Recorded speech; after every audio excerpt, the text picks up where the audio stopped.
Hello folks, thanks for tuning in today as I'm going to be doing my Legend of Zelda Link to the Past series. This is going to be episode 1, and it's going to be kind of a test to see if you guys are interested in this content at all, as well as to iron out a few kinks. Like a few big ones being like, I don't know exactly how long to make these videos, because this game you can actually play for quite a while in one sitting, but I don't know exactly like how long you guys would like the videos to be. Alright, a bunch of jargon at the first. Please help me. I'm a prisoner in a dungeon of my castle. Name is Zelda. The wizard Agnem has done something to the other missing girls. Now only I remain. Agnem has seized control of the castle and is now trying to open the Seven Wise Men's seal. Ellipsis, ellipsis. I am in the dungeon of the castle. Please help me. Alright, so game starts off pretty generic, of course. Everyone's probably already seen this anyway. This is not a new game by any stretch of the imagination. But yeah, I'm not sure exactly like how long I want to make these episodes. Maybe I'll just make them kind of like one dungeon each, however long it takes me to beat like the next dungeon to progress the game. Or maybe I'll just make them like 10, 20 minutes, half hour. Just let me know what you guys think. I don't want to have it too long or too short. Just need to iron those things out at the start. See what you guys think. This is, as I said in the 1K sub video, probably one of my favorite games, top 5 of all time. I've played it a nice bit, so I'm pretty familiar with it. There was a point in time when I was kind of trying to speedrun it, but I didn't really get that far with it. Some stuff came up, and I couldn't really commit to it at the time. So I do know my way around, of course, pretty good, but I'm not going to be trying to speed through it this time. I'm going to try and explore a little, look around. And I guess that's another thing, too. I'm curious, should I try to do this as like 100% completion, or should I just kind of beat the game? That's up to you guys. Just let me know in the comments below what you guys think I should do with this. Because if you guys don't like it or have no concern, then there's not really much point for me to do it. So whatever makes this more enjoyable for you guys, that's what I'm going to be doing. There's a little bit of downtime in the 100% run, though. There's you're kind of like running around the world looking for heart pieces and stuff like that. But of course, I can get like a map that you can find easily on Google. That'll help with all that stuff.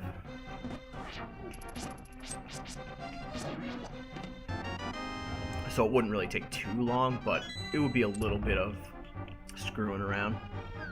Whereas if you guys are just looking for the general game content, the 100% is probably not the best.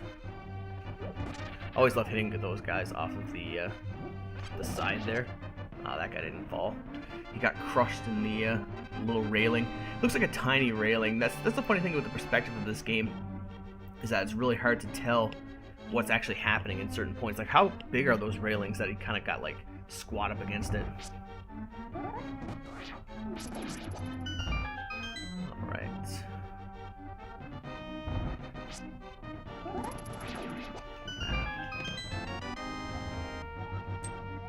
Ah, shit. I don't have the buttons set properly. I'm actually using an N64 controller to play this, so it's a little screwy. Okay, that's gonna take some getting used to. But yeah, for this episode, I'll probably just get to I'll beat the first dungeon, like not this here escaping the castle thing, but I'll get to the actual first boss, beat him, and then we'll call it an end on that video and see how it goes from there. I never could quite figure out what these guys like are supposed to be. I know they're supposed to be soldiers, but their faces are so dark, like it's 100, you can't see through it at all. Ah, come on. There we go. Pretty embarrassing to die there. There's a way that you can kind of pin him up against the wall so that you can hit him and his spinning morning sun won't hit you. I think it's what's called, morning sun, something like that. But yeah, his little flail won't hit you, and you can slash him freely. Clearly did not do that there, but, you know, I tried. At least I didn't die, that's the main thing. I don't want to die too much in these series, that would be unfortunate. I'd like to actually look like a decent player. There's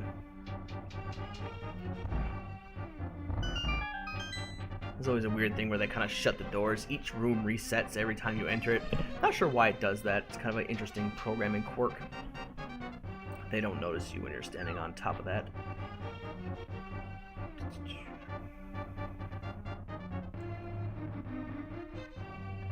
Yeah, I could have taken a shorter road. I forgot about that. Stop harassing me. Get away. I have a princess. You wouldn't hurt the princess, would you? Nah, that'll just kill me and take the princess. Alright. So this, I think in speedruns, this section where you leave the castle actually only takes like 6 or 7 minutes. It's pretty quick. Of course, it's taking me much longer than that now, but still.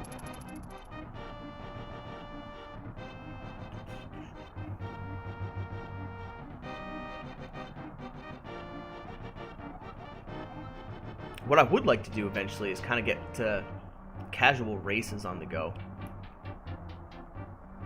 This part of the game's always kind of annoyed me. Like, the guy on the right always aggroes towards you. Like, you see, he got mad and ran at me. But the guy at the left doesn't actually notice you, which is really strange. I screwed around a lot with, like, RPG Maker when I was younger. And stuff like that would have just bugged the shit out of me. I would have had to fix it. I'm surprised that the devs just kind of let it go.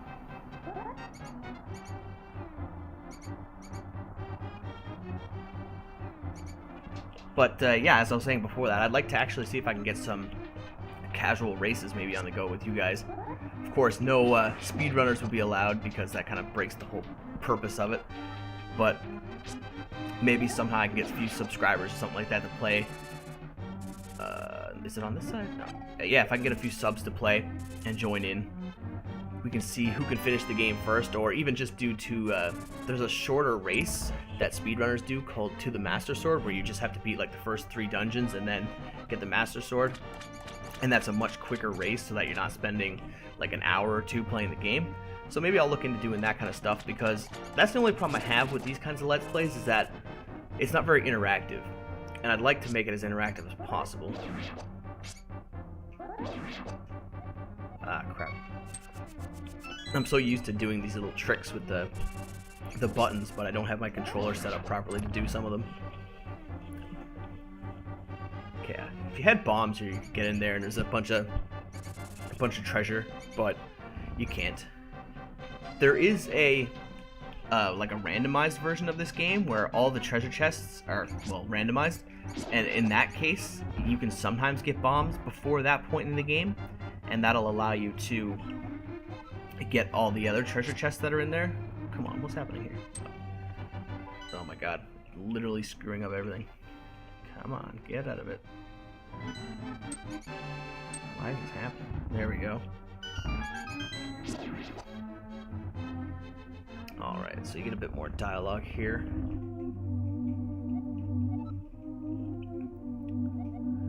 Yes, it was Link who helped me escape from the dungeon when I was held captive by the wizard. He said, "Once I have finished with you, the final one, the seal of the wise men will open. Link, you must not let that happen. If he releases the seal of the 7 wise men, evil power will overwhelm the land. Before it happens, before it is too late, destroy the wizard before he destroys all of Hyrule." Did I just talk to him again? No, it's just telling me to get the Master Sword. Okay. And that funny little heart sound plays. Yes, I understand. And now I'm gonna get the free heart here. And this is kind of where the real start of the game picks up. There's pretty much like a tutorial, I guess. It's funny too, looking back on how tutorials were back then. It was so much more simplistic, where they didn't really tell you much. They kind of just threw you in the right direction and expected you to figure it out. Where if you get hit by an enemy, you take damage, and if you hit a certain enemy a certain amount of times, they'll take damage and be defeated. But I find a lot of new games these days, they bombard you with a lot of random stuff. I guess it's not random, sorry, but a lot of like facts at the beginning of the game. They really like to hold your hand and kind of teach you how to play. Whereas games from back in this generation really did not do that. And I mean, you probably wouldn't die in that first section anyway, but there is actually the threat of failing and dying and losing. but in new games I don't find it exists in the tutorial. It's kind of too handheld. They hold your hands too much. Like, say handheld, sounds like I'm talking about Game Boys or some shit like that. But, so now I think I have the map from that guy, or he marked my map so I can see. No, it told me to go here. I just went to that guy, and I'm not going back to him. I already know what I gotta do. There's no, oh crap, stupid buttons. I don't need to go back to him. I already know what I'm doing. Do little weird things with the boomerang too sometimes. Those guys up there throw their weapons at you. Those guys are actually a unique enemy that you don't really see very often. You only see the red guards with the pitchforks, I think, there in the graveyard and at the castle when you just get the Master Sword. See how long I can drag that thing with me. Come on. No, it really lags here. That's weird. And this is actually like the ROM itself because my computer wouldn't lag for no reason here. My computer's way better than the requirements would be to have just a few visual effects like that going on. I have no idea why it would lag so much there. But it always does. It's lagged on every computer I've ever played, and I'm 100% sure it lags on the console too.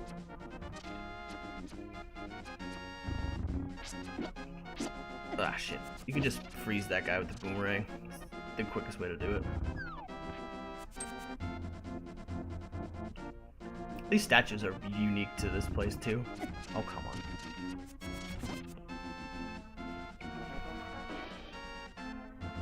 Neither of those statues aggro. I always felt that when you passed by that, the two statues should light up.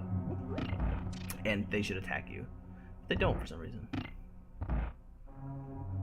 It's a weird seaweed monster. I always hated this thing when I was younger, but as you get a little bit more familiar with it, it's pretty easy to move past. Skeletons are a staple of this game. They've been a staple of Zelda for a long time. Get out of the way. Very annoying though, you can't really hit them properly.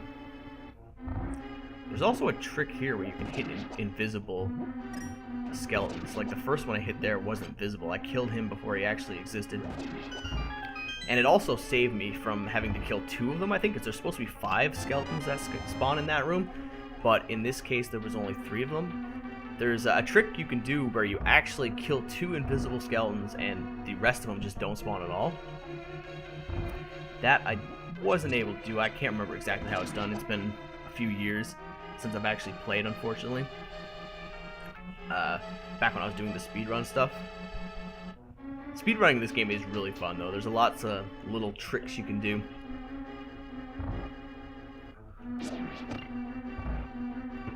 I never know what those things are called. They just drain your health and your magic.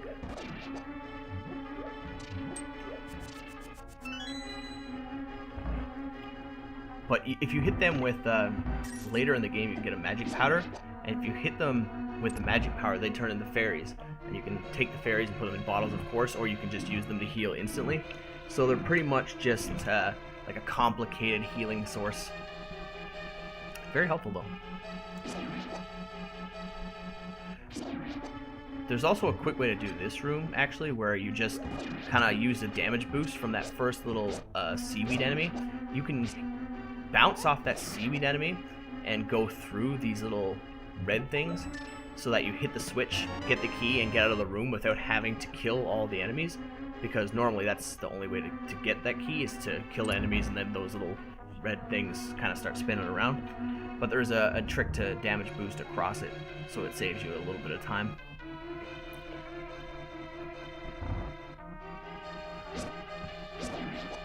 I'm curious how many of you guys actually enjoy like the speed runs of this game, because I know like Awesome Games Done Quick and stuff like that has become very popular recently. Get out of here. I used to watch that a lot, I think like 2 or 3 years ago. Haven't so much recently, but I used to watch it a lot back in the day. I say back in the day as if it was like 100 years ago. Make myself sound older than I actually am.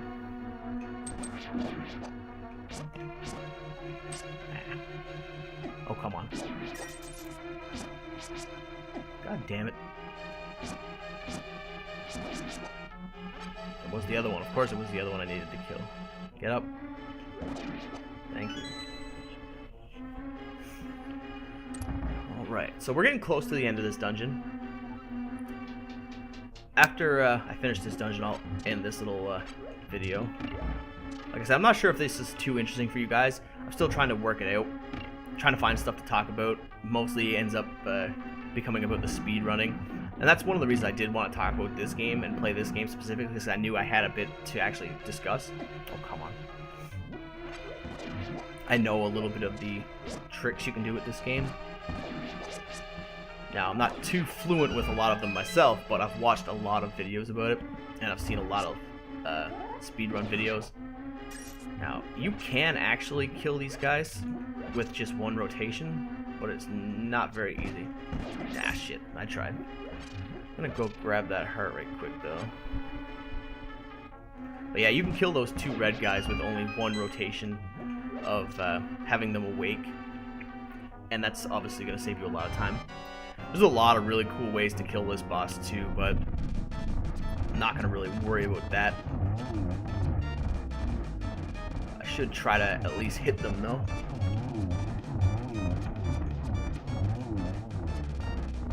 Ah, come on. How did that miss the first one? Okay.